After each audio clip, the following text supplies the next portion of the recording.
Welcome to McKesson Canada Presents the Walrus Talks, the Future of Consumerism. I am Andrea Boyd, the Director of Partnerships and Sponsorships at the Walrus.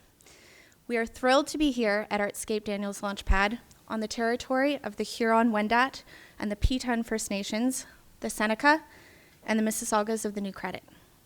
Toronto has long been a meeting place of Indigenous peoples, and we're honored to continue a long tradition of conversation.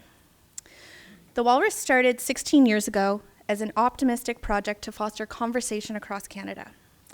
We recognize that these conversations are complex and necessary, and so they take many forms at the Walrus. We create conversations through fact-based journalism in the Walrus magazine and daily on the Walrus.ca, by publishing in the Walrus books, and in rooms like this at the Walrus Talks. No matter where the Walrus is or how it is consumed, we embrace our commitment to be independent and to bring together interesting and interested people that care about the issues that matter. Thank you for joining us this evening and supporting your commitment with us. Out of curiosity, put your hands up if you have attended a Walrus Talks before. Okay, welcome back. Put your hands up if you are new to the Walrus. Oh, lots of new people. Let's welcome all the new people here this evening.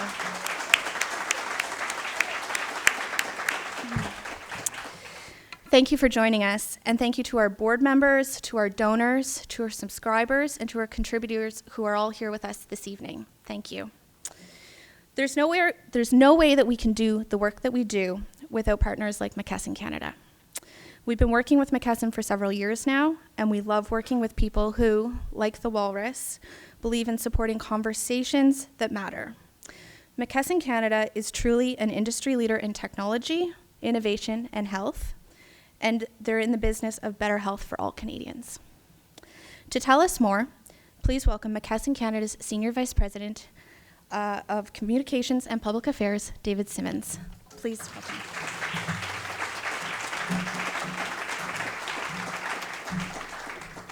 How's everyone doing? Some of you know me and you wooed, that's really great. How's everyone doing? Who's excited for a big conversation? Don't worry, by the end of the evening, you'll be far more enthusiastic and engaged. I have to say, we're thrilled to be here at McKesson to be sponsoring this conversation. I'm joined by our CEO, Dominic Pila, who's up here. Wave, Dominic, so everyone can see you. And our president, Paula Keys, is here as well. Paula, thank you for being here. I'm the sponsor, but really they're the sponsor, so thank you very much for allowing us to do this. Tonight's a night where we make allegiances, right? We take sides sometimes in conversations. For those of you, any Western grads in the room? Yeah? A few of us, yeah, including Rebecca, one of our speakers. For those of you that don't know, I went to Western. And tonight, right now in London, there's another Walrus Talks. And it's the Walrus Talks storytelling. And I had to make a choice. You know, I had to choose between my job and the love of my life. And I chose my job. So make sure you tell Paula and Dominic that before you leave. Tonight, there's close to 300 people in the room to talk about the future of consumerism, and we're really, really excited about it. Conversations drive change. We know that. When people come together and they share stories and they share ideas and they share facts, it leads us to better things. I was sitting in that seat next to Andrea watching that video, and I got goosebumps. Because I know that so many of my rights, so many of the things that make me proud to be Canadian were the result of a conversation, whether it was in a boardroom, whether it was on a street, whether it was at a rally or a protest. It's conversations that move ideas forward. At McKesson, we have a mission to improve care in every setting. And we know that healthcare is changing irreversibly. When we do research or we do insight conversations with our customers or patients, we realize that patients are increasingly becoming consumers. Tonight I was trying to figure out what to wear, and I went into my closet and I said, I'm going to wear an outfit of things that I bought online. So everything I'm wearing I bought online, on my phone. I clicked it, and I bought it online. You can go online to Rexall.ca and click on some things and get them from the store. We are able to talk to our families on our phone. We're able to order banking products on our phone, yet our healthcare system is resistant to that process. And so we wanted to bring people together and hear from other people. Are you experiencing such challenges, and how are you changing it? We're investing in parts of the system, the value chain as we call it. There's a lot of our strategy team in the room, and I learned that from them, the healthcare value chain. They're laughing. We invested in that. A few years ago, we welcomed Rebecca into our family at Well.ca. That was part of our investment in innovating and learning about disruption. And tonight's a part of that investment. We partner with the Walrus to be challenged. We don't have everything right. We want to learn. And so we very much look forward to the conversations that are going to happen from the experts on the front lines. Following the speakers tonight, we're going to have a reception. There'll be drinks in the back, and I encourage you to partake and participate in the ongoing conversation around how consumerism is changing and healthcare is changing. Each one of us in this room is a consumer, and each one of us in this room is a patient in some way, shape, or form. So I encourage you to take part. I'm looking forward to the next speaker. So I'm going to ask Andrea to come up and introduce them. Thanks very much, everybody.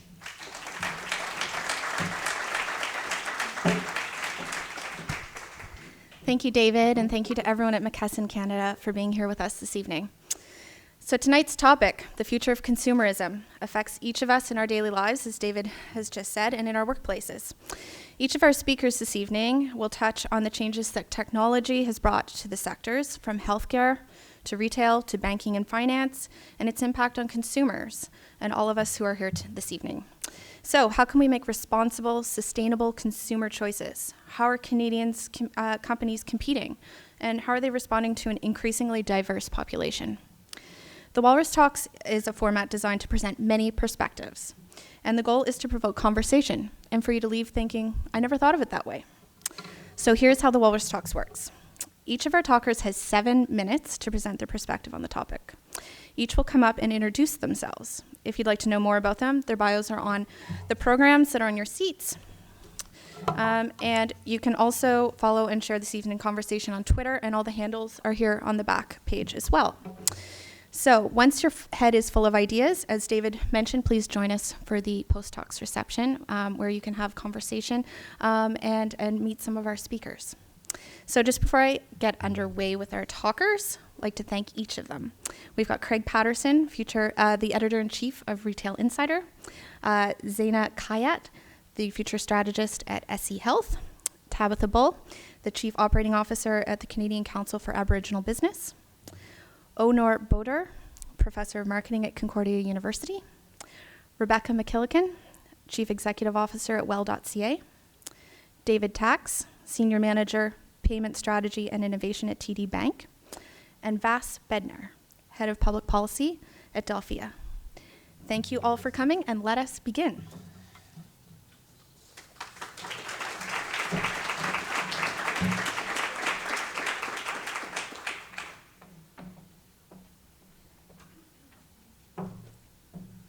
Hello, my name is Craig Patterson, and I'm going to talk a little bit about the Canadian retail industry tonight, including the retail apocalypse, which is, I think, a narrative that isn't necessarily accurate, perhaps maybe a little bit more in the United States. But I've taken a bit of a perspective on this, observing the industry. I started a publication about 7 years ago, and I've had a lot of conversations with a lot of retailers, and I've thought a lot about the consumer. And ultimately, you know, we're seeing some retailers failing, unfortunately, in this country. The question is why?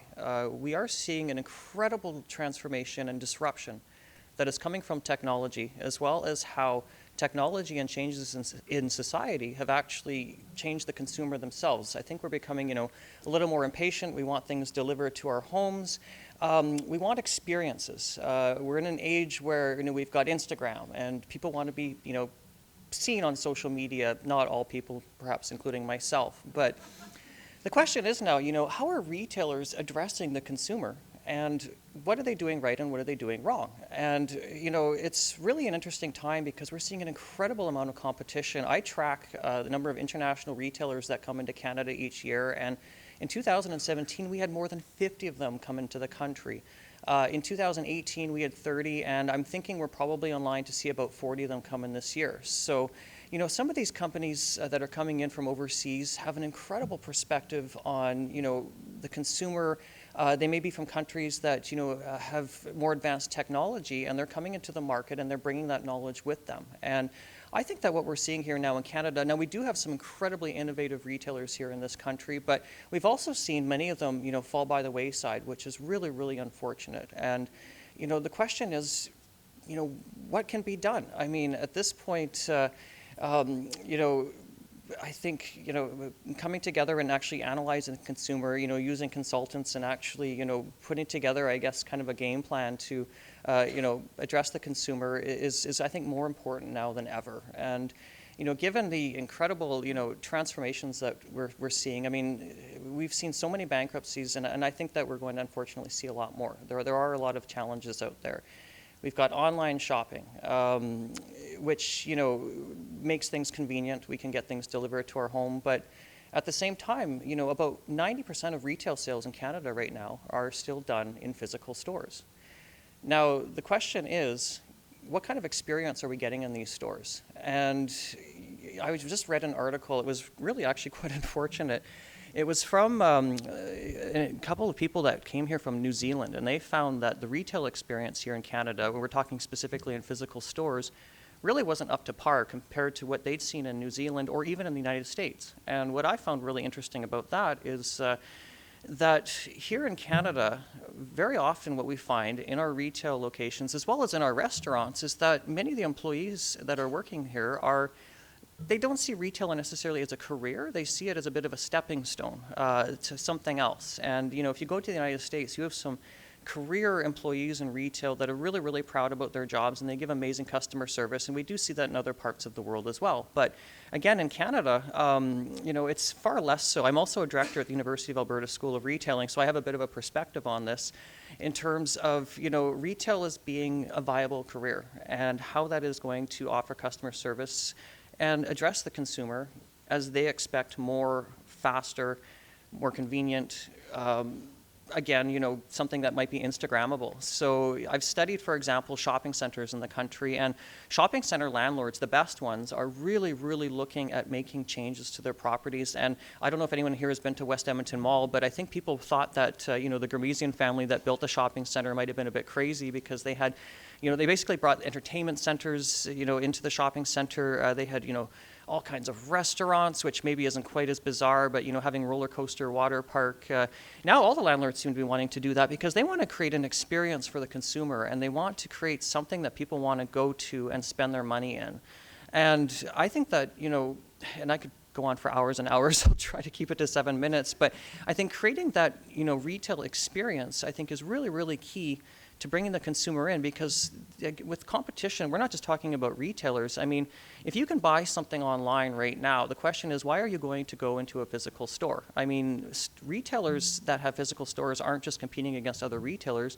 They're competing against pretty much anything that creates an experience. And that's, there's an opportunity there, but that's also a bit scary if you think about it. I mean, is a retailer competing against, say, a sunny day? You could be on the beach rather than going to a store. And we're also getting a lot busier. I mean, with technology, I mean, I feel quite overwhelmed. I'm being bombarded constantly with messages, be it on, Facebook Messenger, by email, by text message. I mean, these aren't things that we had in the past. Maybe someone would have picked up the phone and gotten a hold of us at one time, and, that might have been one of the main channels that we would have used for communication. But now, we're just, distracted like crazy. I'm getting messages on Instagram. I probably got some right now on the phone in my pocket as we're talking here. So, all of this distraction, I mean, cutting through the noise and reaching consumers as a retailer is critical, and it's incredibly challenging. And now we're seeing, technology coming in, transforming things.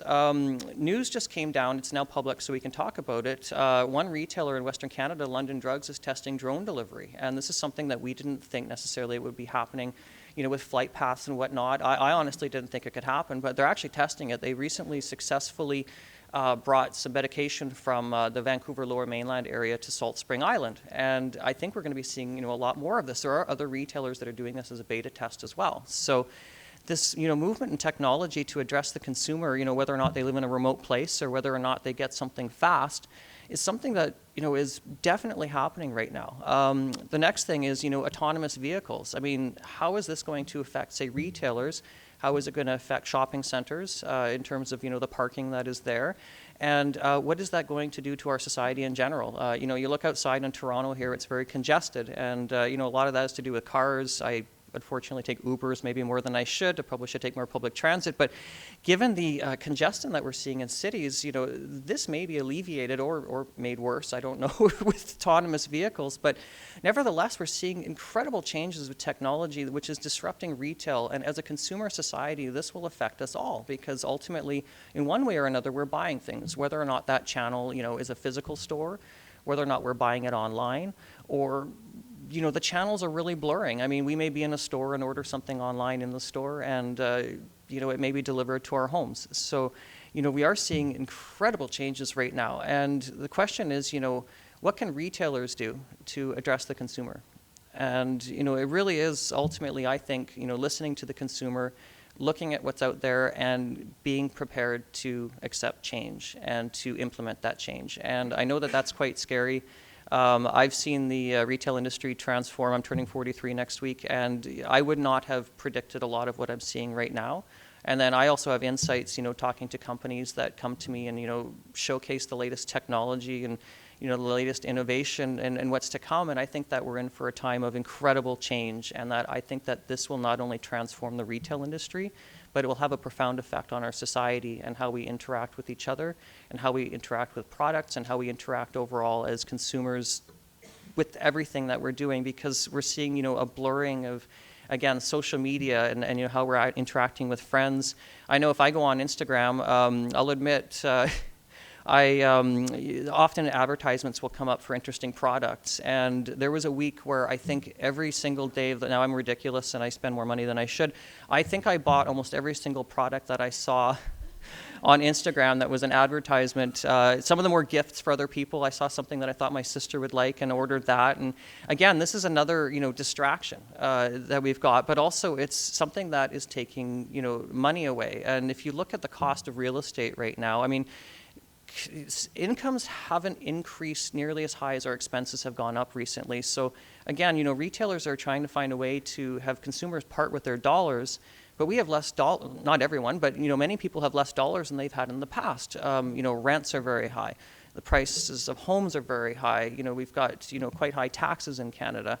We've got, all kinds of expenses out there. I mean, look at, the new iPhone that just came out. I mean, some of them are going to be close to $2,000 when you put in, Apple Care and whatever else.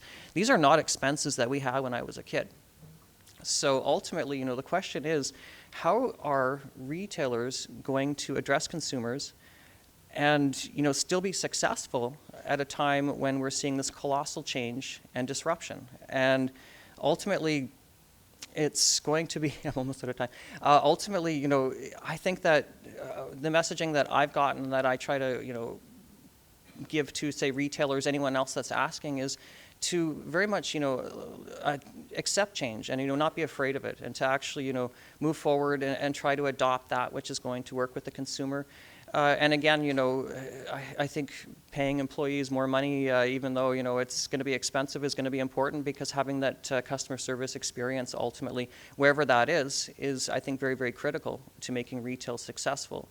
And then furthermore, adopting other technologies, whether or not it's artificial intelligence, virtual reality. I mean, it's almost, when I talk about the future of retail, I say be prepared, because we don't know what's coming out next. There are brilliant people out there who are developing technologies that are, incredible, and what's going to happen next. We've got some other speakers here who are also going to talk about consumerism, what's next in terms of technology and how, things are going to come about. And it all comes into play because ultimately, we're a consumer society, and as that, we have to address the consumer and, do what's going to, work best. And I would say ultimately, be prepared for a lot of change. I've talked to some experts that predict in the next 2 to 3 years, we're going to see more change in the Canadian retail industry and the consumer sector than we've seen in the past 50 years. So it's scary and exciting, and ultimately I would say there's no retail apocalypse.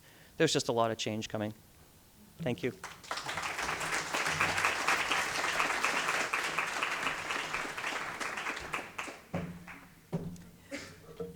Okay, we're going to switch gears and talk about healthcare. So, there's been some interesting things I've been observing that some health organizations want to ban the word patient, and they want to call us consumers and use that language to get the mindset shift of this kind of orientation around a consumer when delivering healthcare services. And it's kind of consistent with other things. So there's two pretty seminal books that have been published in the last 2 or 3 years that are starting to kind of capture this phenomenon of the consumerization of healthcare. And who is this new patient that will see you now, doctor, instead of the opposite? And then Jane Sarason-Cohn's book that just came out, she's suggesting healthcare consumer is dead, and we're now this health citizen, and she unpacks all that in her tremendous work.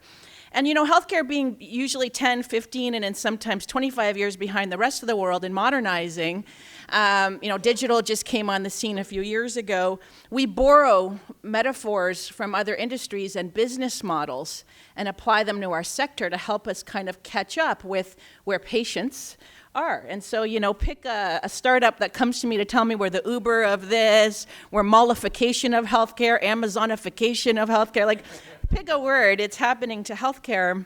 And so I just wonder if we can challenge, is a consumer a patient? So, pick a definition, but the basic tenet is when we're a consumer, we're using our cash to buy things that we want, that meet whatever are our criteria for where we're going to spend that money. And so if a patient is now a consumer, it would suggest then that as patients, we have some kind of purchasing power that will allow us to access healthcare services that meet whatever we're trying to meet. Could be convenience, could be quality, whatever it is, service level, just like we'd buy our iPhone for $2,000 or whatever it is. Well, perhaps in some economies or countries where there is a lot of purchasing power, which is why some of those books have been published, but in Canada, 65 to 70% of all healthcare, and we're now talking formal healthcare, medically necessary services that when the Canada Health Act was enacted, we agreed as a society should be publicly insured with universal access from our taxes. And in Ontario, 50 cents of every dollar you spend on taxes funds our publicly insured healthcare services. So we don't actually have any purchasing power because somebody else is paying. Right? So that kind of falls apart the argument that a consumer is a patient.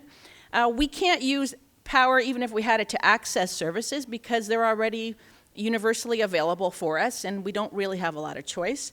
And what's funded by the state, by our taxes, isn't based on meeting our expectations and needs. It's based on what a clinical trial said is the best evidence of good clinical impact, not there to meet your needs. And so, if you unpacked what are the factors that go into a consumer-type purchase, let's just kind of see, can it apply to patients? So the first big one is an orientation around, when you're doing a consumer purchase, it's kind of a happy thing. You're adding something, not a patient. When you're going to go buy your next kind of shoes or your Starbucks latte, you're adding something to your baseline. In healthcare, you're returning to your baseline. Things went out of whack and you want to just get back to your healthy self. Very different starting point. Like I said, when you're a consumer, you pay, and it's your discretionary dollars most of the time. We largely have the public paying, 65%. Of course, your employers, about 15% of healthcare is funded by employers, including a fair share of drugs if you're under 65 years old. And there's a little thing called me, which is you and I can do a little bit of out-of-pocket purchase for medically necessary services in certain pockets, and it's kind of yellow. There's a little bit, but I don't think it's a drop in the bucket. Power, this is the biggest one. When you're making a consumer purchase, you've got the agency, and you kind of negotiate trust based on whatever way you're going to gather your data. In healthcare, there is no power. It's extremely patriarchal. And that's been 150 years of medicine designed that way. And you've outsourced that power, and maybe that's a great thing because there's some pretty complicated stuff going on about your biology, and so we've accepted that contract with our care providers. All right, your options, right? I just went to buy my kids some new running shoes. I couldn't handle it at the Foot Locker. I was like, what happened to like the one pair of Nikes I had growing up? Because a core tenet of Canadian healthcare was universal access, irrespective of your ability to pay or your geography, we have a one-size-fits-all paradigm. It has to be that way. And in general, most things that are publicly insured are based on some kind of a clinical trial where they look at the data that worked for the average, and then that means everybody gets what works for the average, which means it doesn't work for anybody, right? I always say, just like when you do a 5K race and everybody gets a double extra large t-shirt, sure, it fits everybody, but it fits nobody. The other big one is of course, the channel to access those services. More and more, although I was astounded by a statistic I just heard that 90% of retail purchases are still done in a store, but the language in the lexicon in consumer is omni-channel, right? In person, phone, digital, whatever it is. We have one channel in healthcare, and it's a clinic or a hospital or a pharmacy. It's bricks and mortar. It's a very institution-centered paradigm. There's a little bit of home. That's what I do. We do 20,000 home visits a day visiting seniors across Canada. That's about 3% of care exchanges in this country. And a little dot called virtual. Believe it or not, less than 0.25% of clinical interactions in this country are done in a non-physical channel, right? There are certain jurisdictions that are at 60%, 70%, which is kind of consistent with what the evidence shows. You don't need an in-person visit for the fair share of healthcare interactions. So we are certainly not omni-channel. And then finally, as I've said, the basis of choice in a consumer interaction is usually price, first and foremost, and then you weigh that against whatever benefits you're trying to get. We have no price option, and we have very little transparency on some variables that would be our choice. So you might be wondering, why the hell did they invite her to this event? Because consumer and healthcare is an oxymoron. The point is, I think just like we've seen, in every other industry, there's a current in the water supply that patients are waking up. There's a revolution happening. We have all the data. We have all the means of production, and we're just not going to take it anymore. And we live a 21st century life in almost all of our interactions in the world, and then we go into a time warp of a 19th century world when we're in healthcare, and it's just not working, and it actually creates bad care when we can't communicate in the channels we're used to in ways that work for our life. And so I'd say I don't think we're ready to replace patient with consumer, but I think there are some really interesting signals, and we're seeing pockets across Canada of courageous organizations that are trying to harness these currents. So unfortunately, this pay one is a non-starter, and the kind of lack of an aspiration around healthcare. You can't be a conscious consumer when you're unconscious, right? It's just how it is. So, that's a big missing piece. Why I this leads me to say we can't ban the word yet, but there are some neat things happening. The whole framing of the word health is changing. The old definition was like absence of disease. I mean, we built medicine to cure you or you died. That was the only options. Now we're staying alive for many years with many diseases. There's a new goal of healthcare. It's not to return you to your baseline. It's to empower you to self-manage in the face of mental illness or a chronic disease. This is a whole new orientation that 150 years of medicine was not designed for. But certain organizations are picking up on this and doing this. Next is who pays. So largely the public pays. We're seeing some really neat innovation globally, and in places like in Alberta and Edmonton, we saw some great stuff. The idea of give patients a budget and say you have to be within what the evidence says your healthcare, will work or not work, but you have some choice with your dollars that makes sense for you. And then, of course, employers more and more are doing this with their health plans, these idea of health spending accounts. Instead of deciding everybody gets 6 massages a year, you decide, do you want a massage or do you want something else? Power, massive change to from provider power to at least what we're calling shared decision making. The idea that you will do better as a patient if you have a joint say in what's going on with your health, your care plan, your medications, your treatments. In the Netherlands, they're moving to 50% of every dollar spent on healthcare in their country will be based on shared decision making. We're at about 0% in Canada. Options, getting there. So what we're starting to see is it's not one size fits all. We're starting to see health organizations at least meet me where my values, my needs, my expectations are. And as digital and kind of AI and good enough stuff comes up, I'm going to go elsewhere. If I can pay out of pocket and it costs, less to get a doctor visit online than it cost me for my Starbucks latte this morning. And that's already in the market in Canada today. So I think we're going to start to see some end running of the formal healthcare system if we don't catch up on options. Finally, the channel is moving out of Omni, but to this idea of care anywhere. But we still have this gap of the basis of choice. We don't have price. We're getting a little bit on expectation. And I think as we get more options there to overcome the price and the experience issue, I think we're going to see finally some consumerization-ish of healthcare for patients. Thanks.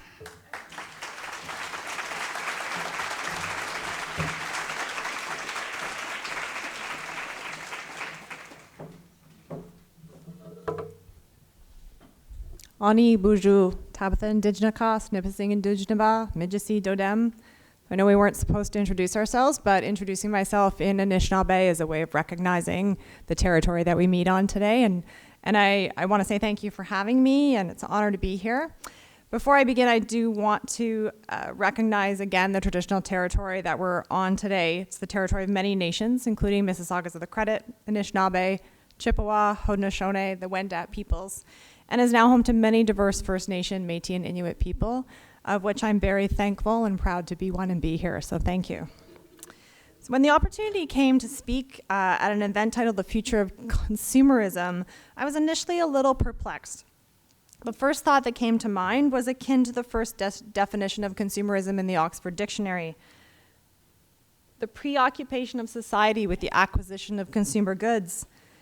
Now, I did not have the privilege of growing up in my First Nation, immersed in my culture. However, I was lucky enough to learn a lot from my grandmothers and my aunties and stories and teachings along the way. And all of those teachings are centered around sustainability, about taking only what you need, about thinking about everything with 7 generations and what the impact would be on the 7th generation from you. So in my mind, consumerism was a far cry from Indigenous values and beliefs. And as the COO of Canadian Council for Aboriginal Business, how was I going to marry those two ideas and bring some perspective to tonight? So consumerism is also a word that was not widely used until the 1960s.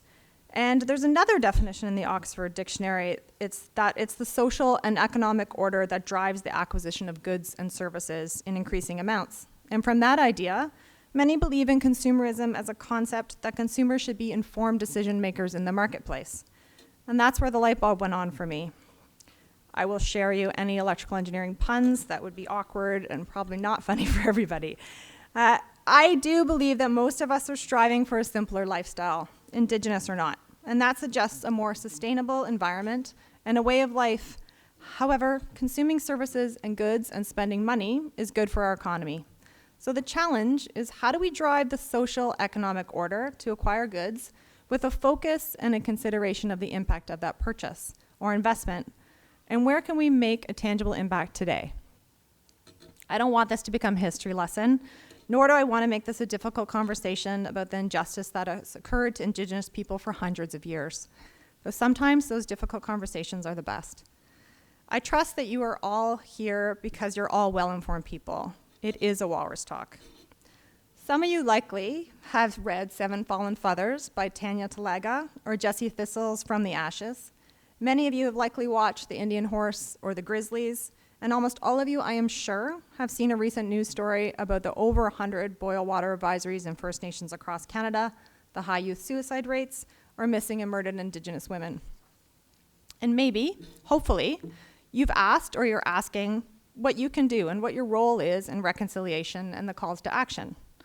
So here's one suggestion. There is power in your wallet. There's power in the purchasing ability that you have at work, in the vendors that you choose, and there's power in your investment. We make choices every day about what coffee we drink, what lip gloss we wear, who we use to cater our office lunch or design our new logo, or who we buy our pens from. It isn't about spending more money, it's about directing the money you already spend towards a positive impact and the possibility of starting your own path towards reconciliation.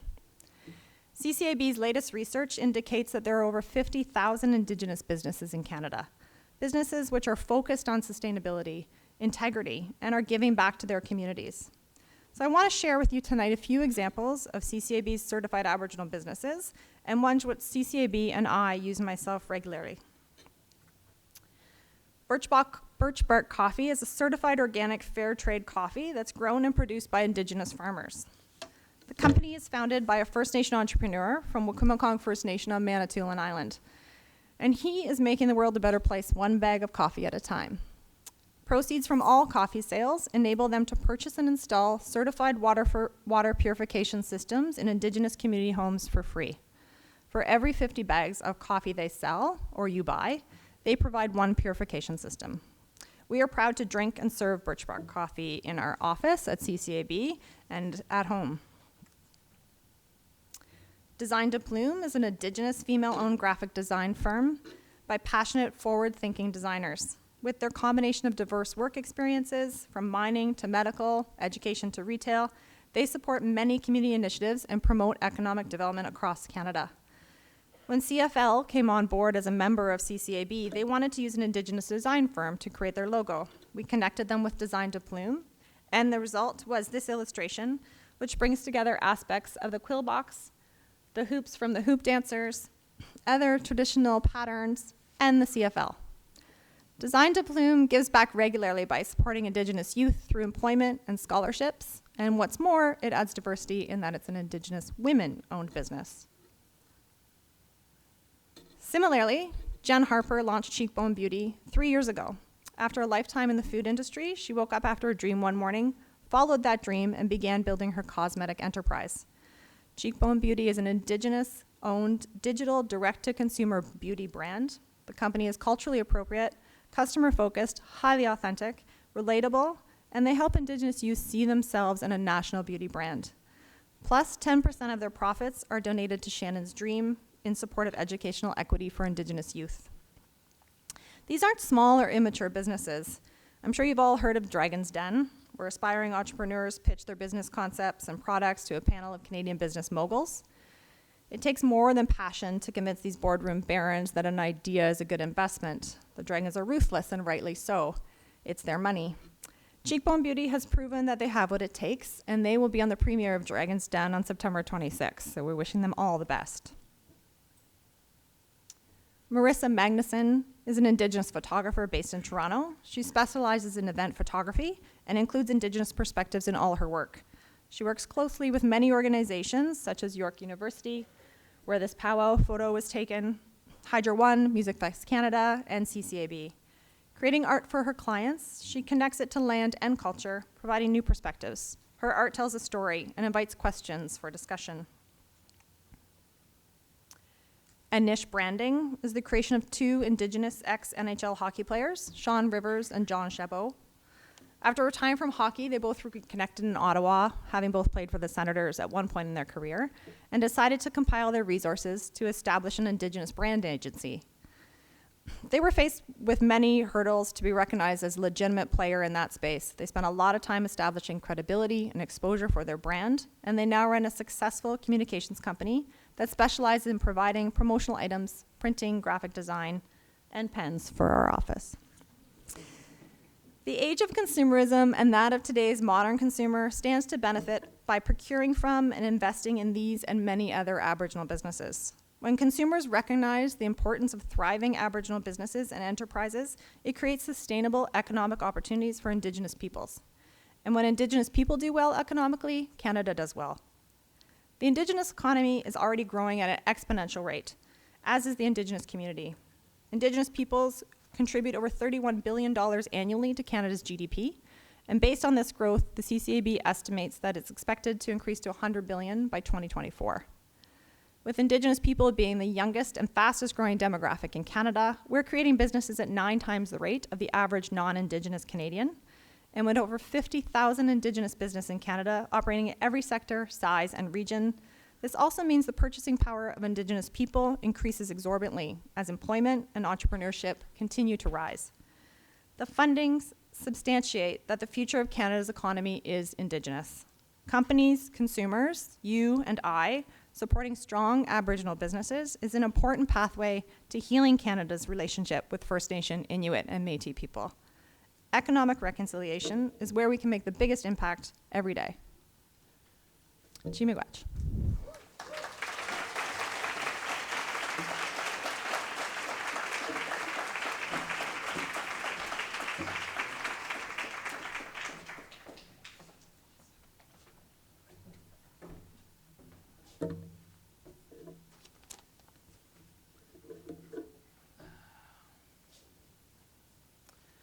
Good evening.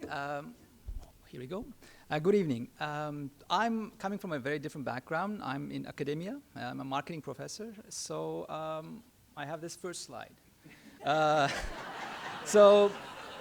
Well, you've already seen consumerism, and we're the guilty ones. We're the ones who came up with the idea, who supported the idea. So here I was, halfway through my career. I was thinking about what is my goal in this discipline. What can I do?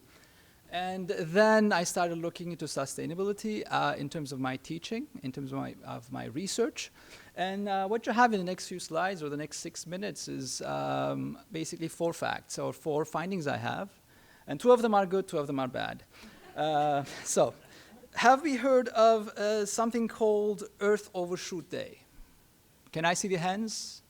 Only 2, 3, 4, well, okay. Well, actually, the number of hands are much greater in a millennial class.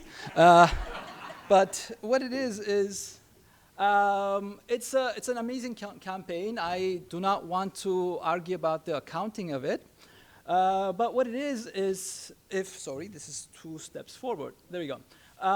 It's Earth Overshoot Day is the date when humanity has exhausted nature's budget for the year. So if we can think about coming up with a budget for how much nature we have every year, at what point in the year we exhaust that budget?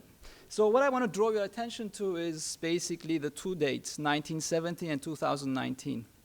So in 1970, we were only 2 days off. And by 2019, that overshoot day was July 29. For those of you who are interested, you can actually go online and calculate your own overshoot day. There's a calculator for that.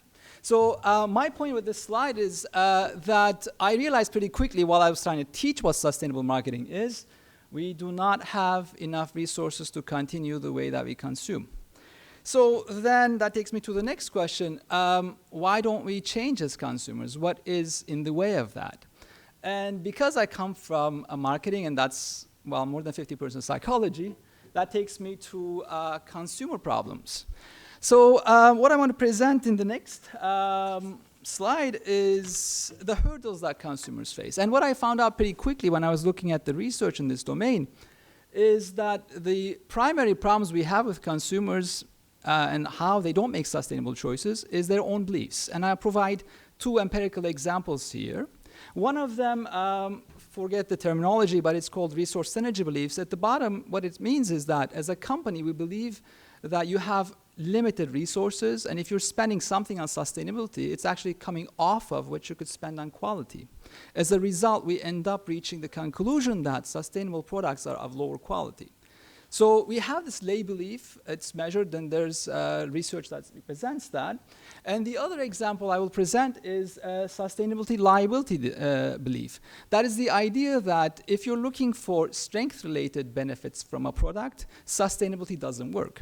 Because we associate sustainability with gentleness. So that's great for health and beauty industry. But it does not necessarily work when you're looking for products that would give you that strength, such as cleaning products or winter tires. So then we are looking for really non-sustainable options. Or if you're provided with sustainable options, such as cleaning products, then you end up using a lot more of the same product to compensate for the perception of lack of strength. So this is one of the bad news. The previous slide was one of the bad news as well. So do we have something positive here? Well, before I get to that, I guess I have another negative message to deliver. That's more about the system.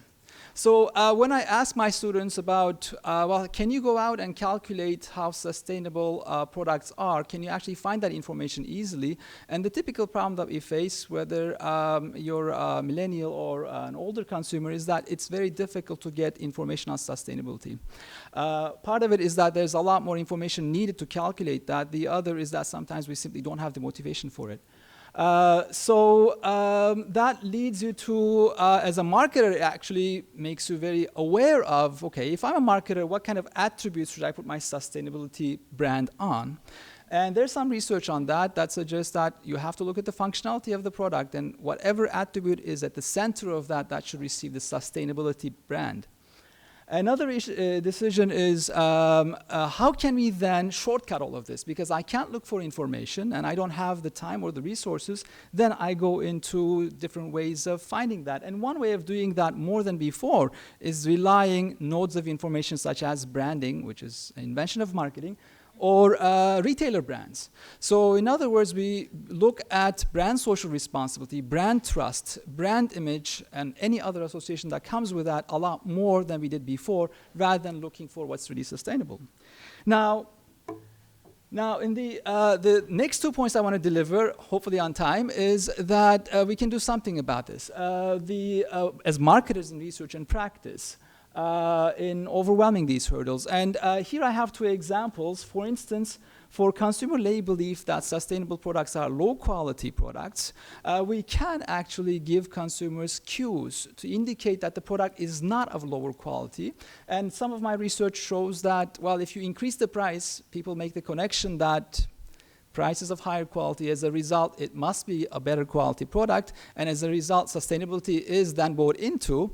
The good news about that is the manufacturer that is increasing the price can now fund the sustainability costs as well. Another one is with regard to sustainability liability idea. That's the idea that if the product is related to strength-related benefits, that sustainability is not the right thing to do with that. Well, in that case, what you can do is you can provide quality assurances in terms of warranties, product performance comparisons, or you can choose the less central, in other words, the peripheral attribute to put sustainability brand on. So moving on, and this is the last slide I have, and hopefully I'm on time.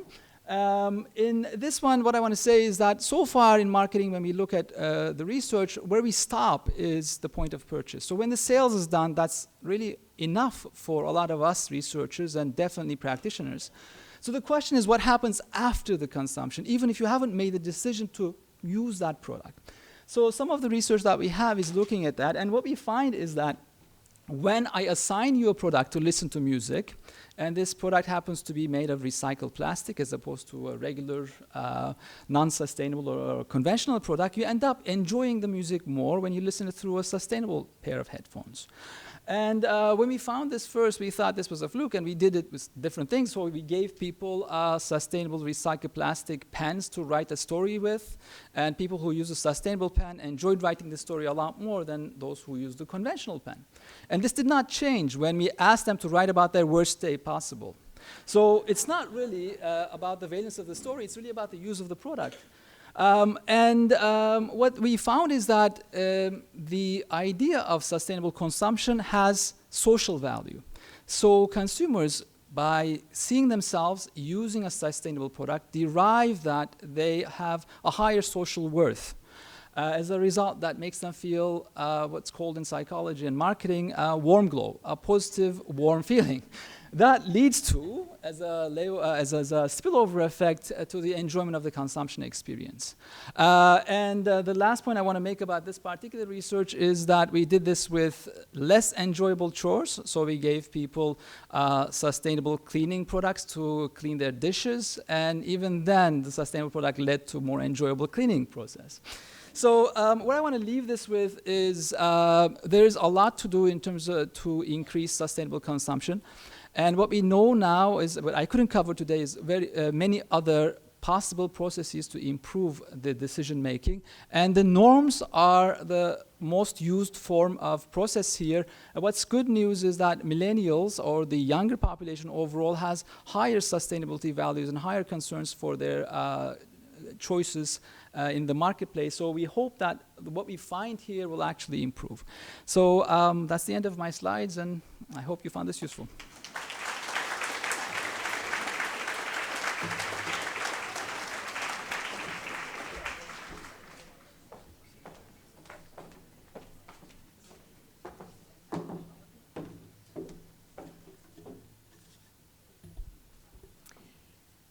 Good evening, everybody. My name is Rebecca McKillican, and I am the CEO of Well.ca. And I very much appreciate all of you taking the time out of your evening to come be here tonight with us, because I know time is something that is so precious to all of us, and it is the one commodity that we can never get more of and that we all don't have enough, and it binds us together.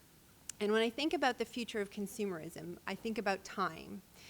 I think about the fact that there is absolutely no way that I would be able to be a working mother like I am today 20 years ago in 1999. It just never would have worked. I wouldn't have been able to get my groceries delivered to my house. I wouldn't have been able to order my latte online and pick it up without 3 screaming kids wanting cake pops every time.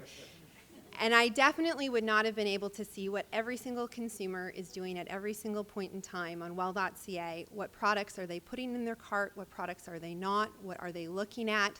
What are they buying? What are they not buying? What are they saying on social media? None of that would have been possible 20 years ago. And I truly believe that each and every one of us as consumers, if we think about our lives, we are so much better off today than we have been at any other point in time, and we are winning in big, big, big ways. If we as consumers were to flip our hats and think about all of the things that we do in our everyday lives from a business perspective, regardless of what that business is, I bet each of us would say what we are doing is significantly harder and harder as every single day passes. And that is because it's the consumer who's disrupting us. It is the consumer who is pushing us to do more and more and more and more of the work. We are doing more work for the consumer, and we are providing that precious commodity back, which is time. But what that means is that we have to fundamentally disrupt ourselves on a continuous basis, because if we don't, somebody else will. This is one of our customers who posted a picture on social media of her unboxing of our Well.ca products. And if you don't know what unboxing is and you have kids or grandkids, go ask them if they watch unboxing of toys on YouTube, and they will probably tell you all about it. We actually have customers at Well.ca who do lots of unboxing and like to share what they're buying. And those customers are also the customers that are telling us consistently on what we need to do better and what we need to do more of. We tend to have quite high customer satisfaction at Well.ca, but let me tell you, I spend a lot of time talking to customers, and some of our best customers are our harshest critics. 7 years ago, I remember sitting at my desk, which was beside the customer care team, and I heard a couple of customers in pretty quick sequence complaining that we were carrying products with microbeads in them, and those are the little plastic beads that can go into our waters and are not sustainable. And we did a decent amount of revenue in these products, but we as a company said, you know what, we can't carry these, it doesn't make sense. It's not the trust we want to build with our consumers, and you know what, that 1% of consumers is going to get a lot louder over time. And this year, Justin Trudeau announced that Canada would no longer allow those microplastics in products in this country. And it's just a small example of how the consumer is always going to be ahead of us in terms of where business is and in terms of where government is. And we need to be constantly listening to what that consumer is saying. I'm sure if I put up this slide here, many of you would remember iTunes and how iTunes has fundamentally changed the way we live our lives. I had the pleasure of being an intern at Apple in the summer of 2006, and the iTunes, all the people working on iTunes were the cool cats. Everybody wanted to be with them. They were in the best building. They took so much resource. And I bet if I asked the audience today, how many of you have downloaded a song on iTunes in the last 2 years? I probably wouldn't get very many hands up. In fact, Apple announced recently that they're going to shutter iTunes this fall. What? Yes, David, I'm sorry. If you're buying your songs on iTunes, you may be the 1 out of 300 here that is going to be a little disappointed. Even innovators like Apple get disrupted. Spotify and others have come along and have listened closer to customers and what they're saying. And customers may not tell you exactly what they want, but they're going to tell you what they want to feel. I want to make things easier. I want time back in my life. And I think as retailers at Well.ca, as consumers of healthcare, and in whatever business you are in, it's likely that the consumer is pushing us to do more and more and more and make their lives easier, simple, and to provide more products and services that align with their value proposition. Talking about sustainability, if I held up this product, you probably wouldn't know what it is. It's actually shampoo. This is flying off the shelves at Well.ca. Zero waste, high price. Customers love it. It's that 1% of customers that are leading the way and are making trends happen faster and faster than we've ever seen them happen before. We worry about price all the time, but let me tell you, we worry a lot more about having the right product at the right time because all of us are getting smarter. Our communication systems are going faster. We're buying on Instagram that's telling us what we want to have, and we need those products in stock, and we need to be listening to what consumers are saying. And if that means disrupting ourselves, it means disrupting ourselves. It's very tough for legacy companies who have invested years and dollars and people and resources in systems. But we like to say at Well.ca, if it's not broke, then break it, because it needs to be broken. Consumers are going to break it for you. And if we look at healthcare, one of the things at Well.ca, we talk to our customers a lot about, what else, what can we be doing and what more are you looking for? Not necessarily in what we're doing, but just in your life. And we had a customer day last week at Well.ca, and this is a Insta story post from one of our customers that was coming into our customer day, very excited to come and talk to us about their opinions, their experience with the brand, and that level of engagement and that level of community of listening to your customers is so powerful. And you can see us here chatting with our customers about what's going on in their lives and about what they're looking for. And out of one of these forums a while ago was born the need for better health care, better health and wellness. And we've launched virtual services at Well.ca to address this need. Whether it's in your naturopaths, dietitians, mental health therapists, lactation consultants, doulas, sleep consultants, skincare specialists, you name it, our customers were looking for it, they were talking about it, and we said, let us bring it to you in the comfort of your own home and have access regardless of where you are. And we've seen great success with this. We've also launched digital pharmacy. Why do you have to go into a store when you can take a picture of your script, just like you take a picture of your check to deposit in your bank account and have it delivered to your house? And all of this coming from where is the customer at, what are they saying, and listening. Stopping and listening to what they're saying and taking that and using it as a continuous feedback loop into what you're doing and what we're doing. As we look at healthcare, I get so excited about where we're going, not just at Well.ca, but broadly as Canadians, because the consumer is awakening. We see it. We see these threads. We see these currents. It's happening. The consumer is moving that way, and it may be that small 1%, just like in 1999, that small 1% bought books and DVDs online, and other people thought they were nuts for getting it in the mail. But I truly believe we are here in 2019 where the consumer is awakening in healthcare, and they're demanding more, and they're seeing that more is available. And it all comes back to how can we bring more time into our lives and our loved ones' lives and spending that time on the most important things that are of value to us. So time in the day, time in our lives, and time for the earth. And this is such an exciting time, and I can't wait to see what's next. Thanks for having me.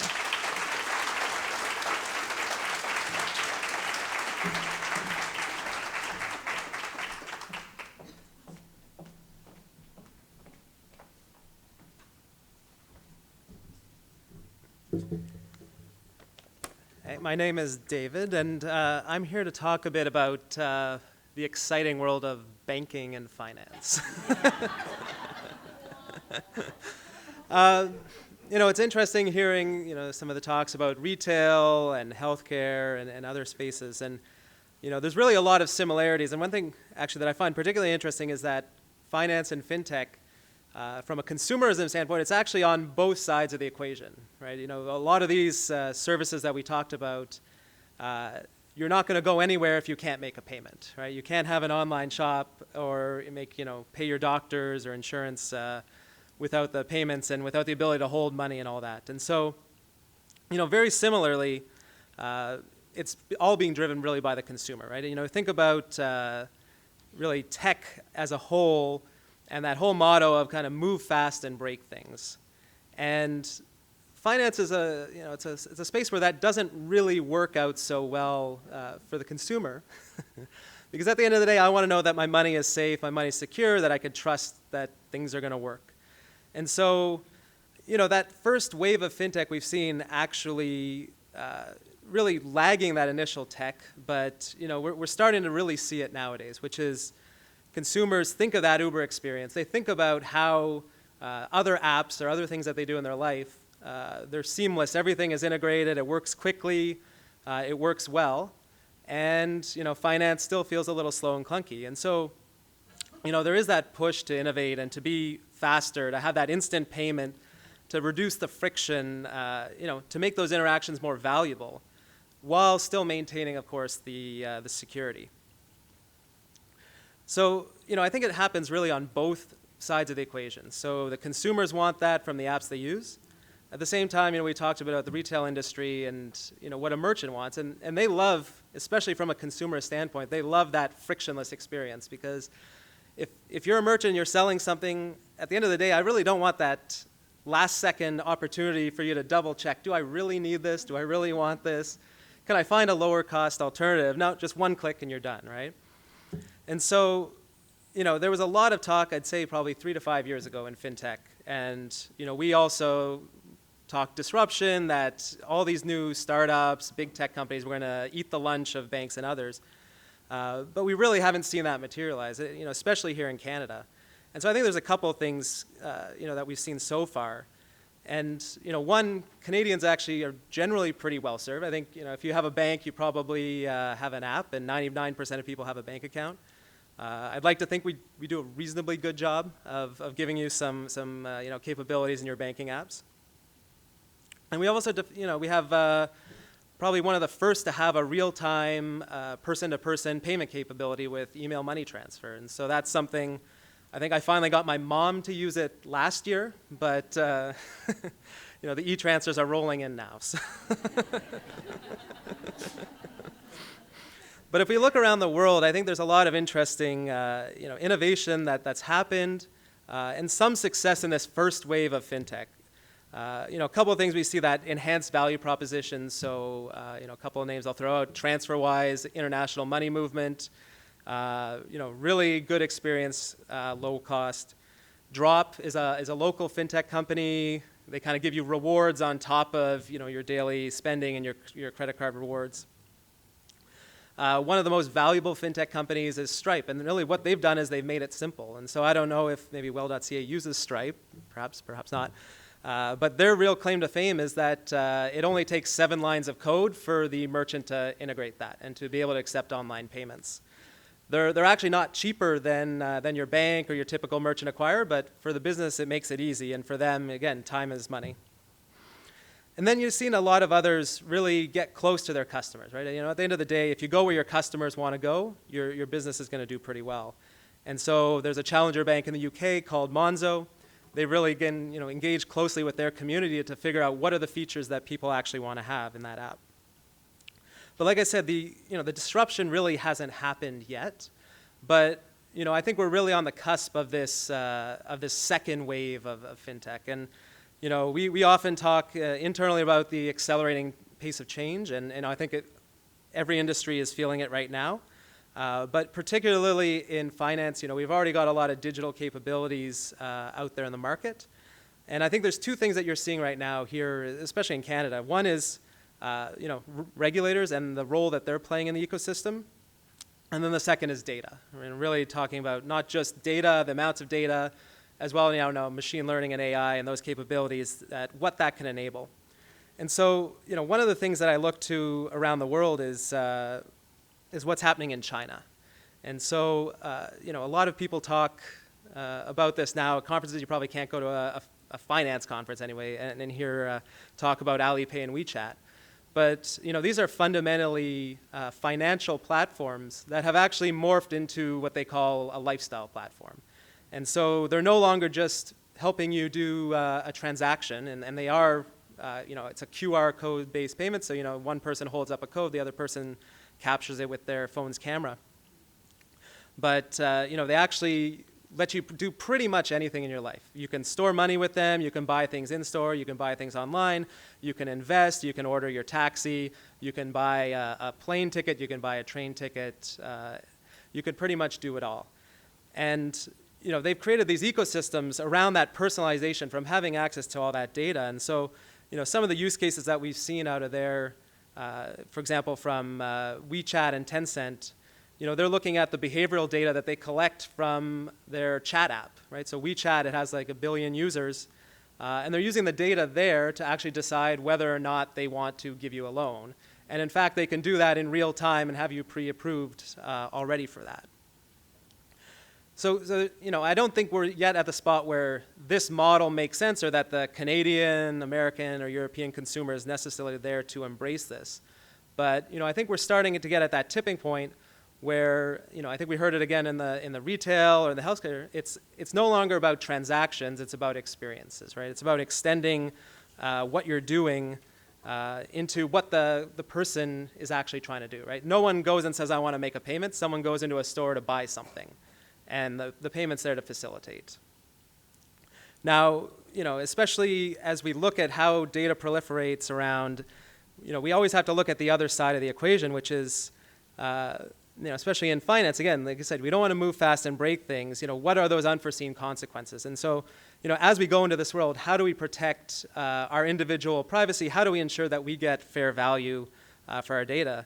There was a Wall Street Journal article back in June entitled, "Why is Free is Too High a Price to Pay?" And they were talking about Facebook and the fact that right now, their average revenue per user, I think in 2018, topped $100. It's a free service, but yet they are monetizing you to the tune of $100, and that's for their North American users.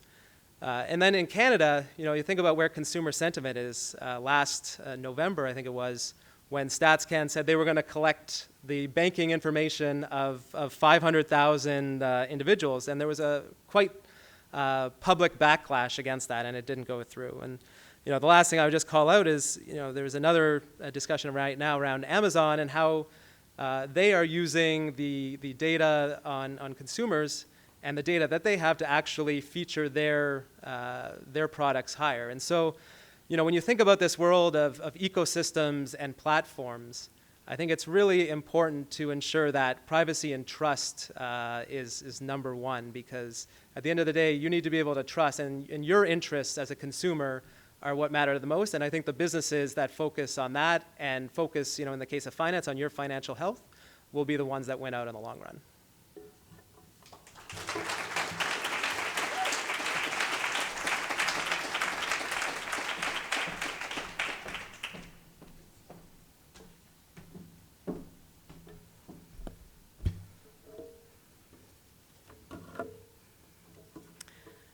My name is Vass Bednar, and when I made my will, I asked whether and how I could bequeath my PC Plus points and my Starbucks stars.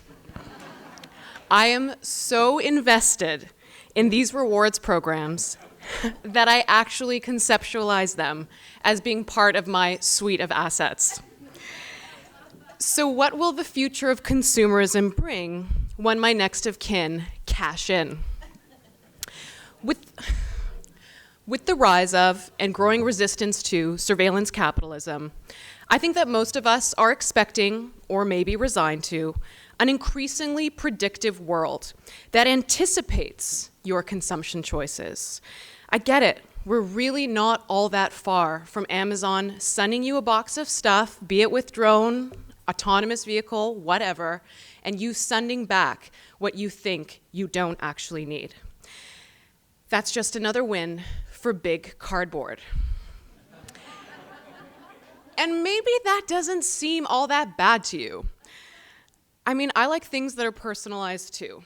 It makes me feel special and it saves me time. But if targeted ads can reduce some of that labor of shopping and make it easier and faster for me and you to spend our money and stimulate the economy, then maybe that's not the worst thing. We all have different comfort levels with this future, and that's okay. But when I take a second to think about the future of consumerism or the future of consumption, from a data perspective, I worry that without more sophisticated legislation around how the private sector's acquisition and sharing of data impacts individual consumers, we are only going to exacerbate the Wild West that is the alternative or alt data market. And what do I mean by that? Digital data is most often used for advertising and retargeting. That's our baseline, our dystopian norm, just because of how the internet was allowed to commercialize. The information that's used to manipulate our behaviors, to make it faster, easier, to decrease the resistance to shopping or making other decisions online, perversely comes from us. I don't think I have to go through too many examples of targeted advertising we may have experienced online or that you may be experiencing right now. But another way that value is created is through our swipes and clicks. And these are from firms that offer the seductive and addictive reward, a promise of a reward. And rewards programs aren't all that new historically. I get it. Thank you, Air Miles. Also, maybe goodbye, Air Miles. But they are becoming more pervasive and sophisticated as they've digitized. And what are they really rewarding their faithful members for? Our data. Many, if not most of these companies are simply rogue data brokers, selling data sets in a shady secondary market to advertisers and investors. And if they aren't selling to secondary sources, they're creating absolutely wild competitive advantages for themselves. For example, data on shopping habits allows companies like Loblaws to strategize for themselves exactly when to put a promotion on tomatoes. And as the country's largest grocer, they hold the data on most of our household habits, which they can then leverage against vendors who compete for premium shelf space in their stores. Now, back when we used paper coupons to save a couple bucks or a few cents, sure, we drove some anonymous foot traffic into a store. But now the data is so rich and detailed that they know at the granular level why, where, and how products move through their stores. Who can compete with that? For us, the consumer, cashback and rewards apps make saving money fun, generally pretty fun, right? There's rewards, badges, levels. I can tell my friends what I bought. But given what these private businesses are gaining from consumer data, is this concept of fun a fair trade? We have a serious supply chain problem when it comes to data in our economy. And that's partially because the Canadian data economy, our ecosystem is basically barely regulated, which is so not fun. Our federal privacy and data protection laws are 12 years old. They were drafted before the iPhone was released in Canada, but I think after the iPod. And Ontario has not revised its largely unenforced consumer reporting legislation in something like 40 years. Not all regulators are asleep at the wheel when it comes to this. Over in California, legislators are leading the way when it comes to policy options. The state recently proposed a bill to create a public registry of data brokers. How cool is that? I think it's pretty cool. I got excited. The legislation began as an effort to help consumers exercise their rights under the California Consumer Privacy Act, including the right to opt out of the sale of their personal information. I actually called Ontario Consumer Protection to ask them, what recourse I'd have if, I found out that this Tetris app was reading all my text messages and tracking my location without, me opting into that. And they confirmed absolutely nothing. We are somehow at a point where we're comfortable with the platforms that offer us apps, applications, mobile applications, kind of self-regulating, right? We look to Google Play or the App Store. That's not going to be enough. Over in Europe, the third-party data ecosystem is actually starting to implode. Upcoming European data privacy rules restricting the use of cookies means that companies can no longer track prospective customers across the web. Implications for retailers? Perhaps. But I think we also have to ask what data we need and what data is just nice to have.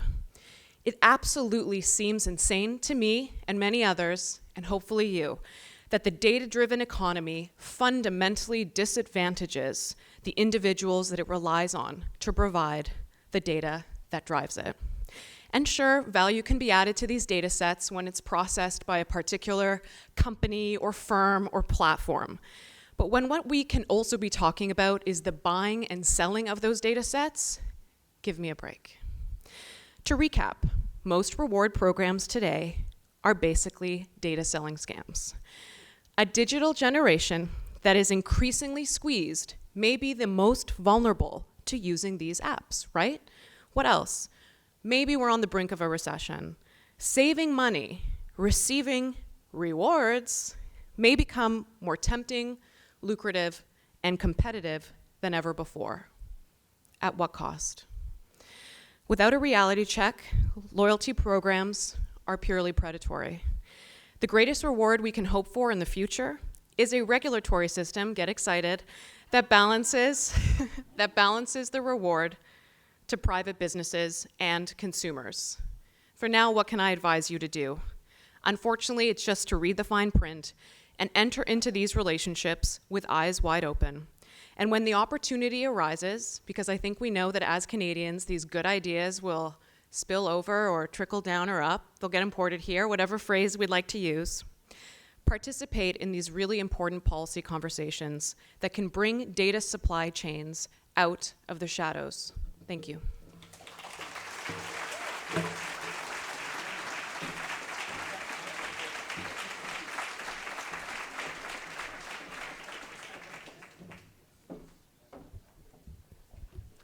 Wow, you guys were awesome. So I'd like to thank all of our talkers this evening: Craig Patterson, Zayna Khayat, Tabatha Bull, Onur Bodur, Rebecca McKillican, David Tax, and Vass Bednar. Thank you very much.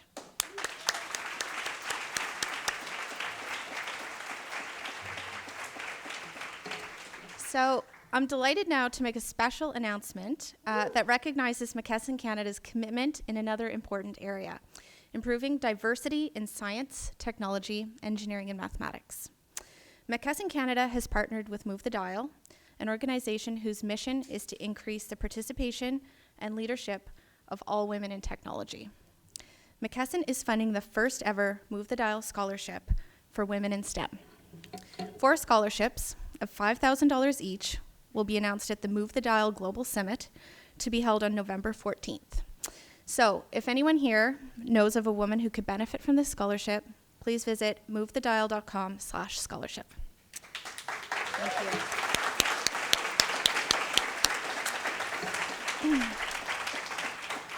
Now, I'm going to invite our talkers to get up and to head to the reception. And I'm going to tell the rest of you a few more things about the Walrus. So please, get up and you can just head that way.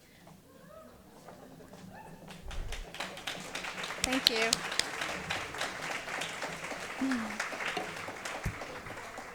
So, if you've enjoyed tonight's event, you can watch past Walrus Talks. There are more than 115 of them on our YouTube channel, which is available on the Walrus.ca. You can also subscribe to the Walrus magazine. And just for this evening, a full subscription to the Walrus will only cost you $25. Fake news is cheap to make, and fact-based journalism is expensive. I ask you to please consider joining our community of more than 2,000 donors across this country who support the Walrus annually. This support allows us to provoke new thinking, and spark conversations on matters vital to Canadians every day. And if you make a donation this evening, your gift will be doubled by two generous supporters of the Walrus, Francis and Tim Price. And there's more. And if you make a gift of $100 or more tonight, you will get to leave with a very much coveted tote bag, which you will see down at the back of the room, a Walrus tote bag. So to subscribe or donate in person, please visit my colleagues at the merchandise table during the reception, and they'd love to meet you. You can also sign up to our newsletter so that you don't miss future Walrus Talks. We have 2 more happening in Toronto this autumn. Our next event is Concordia presents the Walrus Talks Living Better, and that's on October 29th. And we'll be hearing from the brilliant minds of Dr. Jen Gunter, Nick Saul, journalists Zaya Tong, Nora Young, and more. So thank you to everyone at McKesson, to David Simmons, to Darius Kuras, to Andrew Forgione, to Dominic Pila, and to Paula Keys for making tonight possible. Thank you to our national event partners, Inspire, Labatt Breweries of Canada, Air Canada, and Shaw Communications for being with us in all of our events across this country. And please join us at the reception now, where there will be food, drink, and if you're there, good conversation. And remember that we are not the Walrus, you are the Walrus, so thank you. Good night. Miigwech.